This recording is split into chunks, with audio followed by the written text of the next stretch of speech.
Hola amigos de Mega, hoy les traigo un nuevo video. Esta vez vamos a hablar de un tema bastante interesante, algunos podrán llegar a decir incluso controversial, para mí no lo es, que es la cuestión de Sudáfrica, la historia de Sudáfrica, haciendo un poco un recorrido de esta historia reciente para señalar algo que es muy interesante, porque generalmente se habla de la lucha que tuvo el mundo capitalista contra el mundo comunista luego de la Segunda Guerra Mundial, en el cual estos dos sistemas económicos, políticos se enfrentaron, que finalmente ganó el capitalismo. Pero no todos los enemigos del capitalismo de esa época provenían del mundo comunista.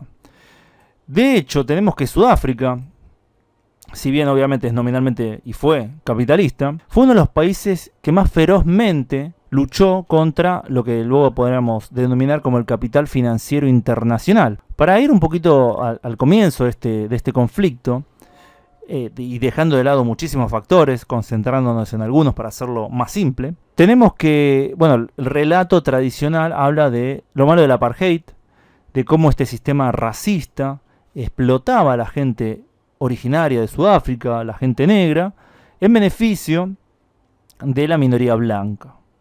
Este sistema seguramente estaría basado en esa ideología racista y benefició a la minoría blanca en su conjunto. Obviamente esto es un relato bastante simplista y de tan simplista es falso. El apartheid benefició a mucha gente en Sudáfrica, no solo a la parte denominada como blanca, y fue mucho más complejo y tuvo sus claroscuros que lo hacen un tema tabú hasta el día de hoy.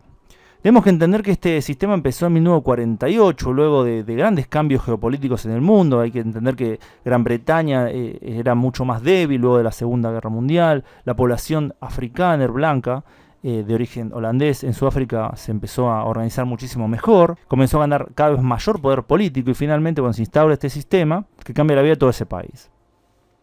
El sistema empezó en 1948 y terminó en 1992. Para entender que en realidad esto no fue tan malo, tenemos que en 1948 la expectativa de vida de los sudafricanos, promediando todo, era de 43 años.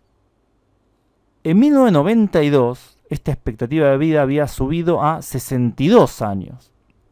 Es decir, la vida, las condiciones de salubridad, educación, etc., mejoraron durante todo este tiempo, incluso para la mayoría africana que habitaba en Sudáfrica, ¿no? Para entender el sistema del apartheid hay que entender también una figura muy importante de esa época, que fue Hendrik Verwoerd, primer ministro de Sudáfrica entre 1958 a 1966, asesinado al final de su mandato, que él había dicho que el principal enemigo de Sudáfrica fue justamente el capital financiero internacional, porque no es que el movimiento anti-apartheid provenía meramente de los grupos más oprimidos de la sociedad sudafricana, sino que estaba respaldado en gran parte por los grandes industriales y banqueros de Sudáfrica, ya que querían integrar a Sudáfrica al sistema mundial y veían estas divisiones raciales como un impedimento para el desarrollo normal del capitalismo. De hecho, él señaló a su principal enemigo, que era Harry Oppenheimer, un sudafricano,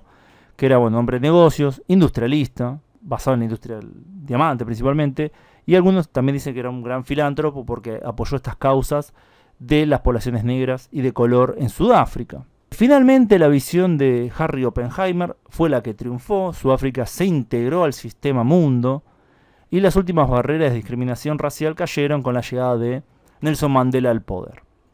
Sin embargo, pese a lo que se le había prometido a las bases sudafricanas, que se le había prometido no meramente el acceso al poder político, al voto, sino el acceso al poder económico. Y realmente es una repartición de la riqueza sudafricana, para que la gente tuviera tierra, tuviera trabajo, tuviera un mejor nivel de vida, más cercano al de la gente blanca.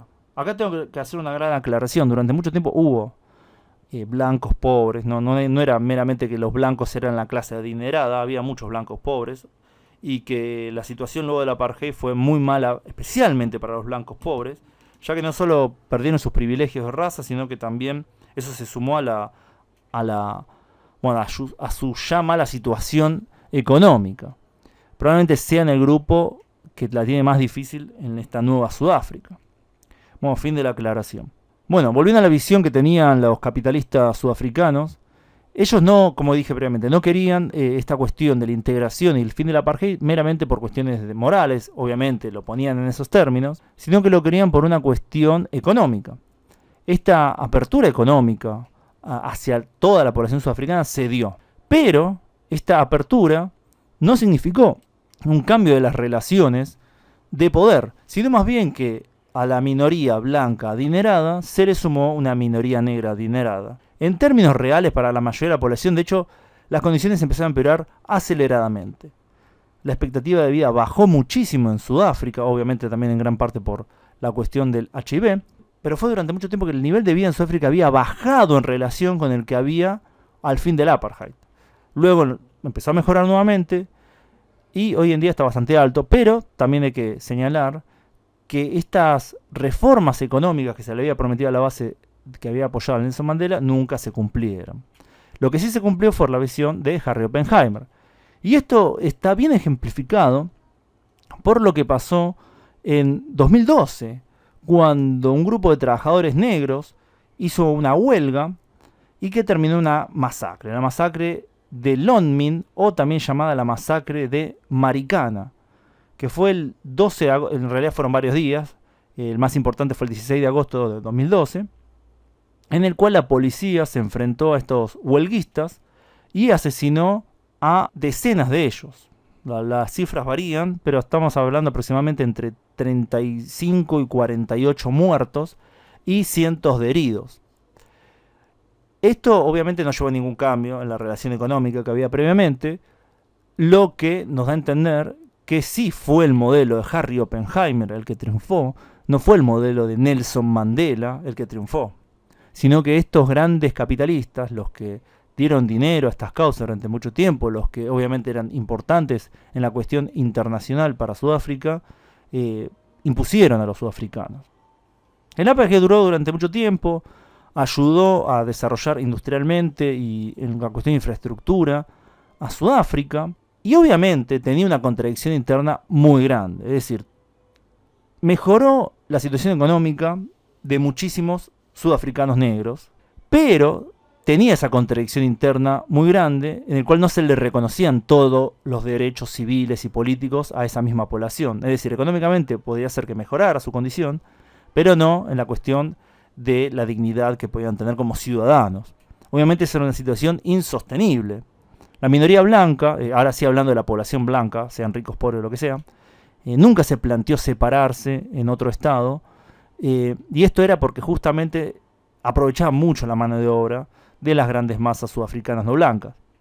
Esta contradicción interna se sumó a la presión externa del mundo capitalista, principalmente, obviamente también la presión de los países comunistas, y bueno, fue imposible mantener el sistema más allá de 1992. Y no es casualidad que el sistema ya terminó en 1992, un año después de la caída de la Unión Soviética, de la desintegración de la Unión Soviética. Acá vemos que este modelo alternativo de modernidad, también la modernidad sudafricana fue un modelo alternativo, de la misma manera que hubo una modernidad soviética que fracasó. Esta modernidad sudafricana, querer mezclar elementos tecnológicos, industriales, con cierta manera de ser premoderna, aristocrática, medieval, inclusive podríamos señalarlo más como algo de la antigüedad, no separar a grupos, separar en dos grupos radicalmente distintos a los miembros de un mismo país. Bueno, fue insostenible, se cayó. Así que por un lado está esa experiencia que es muy interesante, pero por otro lado también está ver cómo la modernidad capitalista, la que triunfó, era realmente, poco le importaba cuál fuera su enemigo. Y a pesar de que Sudáfrica era nominalmente capitalista, no le importó porque no aplicó realmente el capitalismo que buscaba esta libertad de movimiento de la gente. Obviamente los sudafricanos negros tenían un lugar donde tenían que estar, había una segregación racial justamente. Entonces esta falta de movimiento, que no era dado por el capital mismo, es decir, no era dado porque gente era pobre o no, sino era dado por esta cuestión política, era rechazado de lleno por la intelectualidad capitalista propia de Sudáfrica e internacionalmente. Así que el modelo capitalista de modernidad se implanta en Sudáfrica con resultados mixtos, y hoy en día podemos ver que las tensiones entre los distintos grupos siguen bastante altas, y que la tensión entre las clases sociales, que en este caso están racializadas, también están increíblemente altas. La frustración de las grandes masas sudafricanas se mantiene altísima. Y no parece hallarse una respuesta superadora, más allá de las viejas rencillas raciales en el país africano del sur. Así que bueno, espero que les haya gustado el video. Pongan me gusta si les gustó, compartan si creen que vale la pena compartir. Gracias a todos por su tiempo.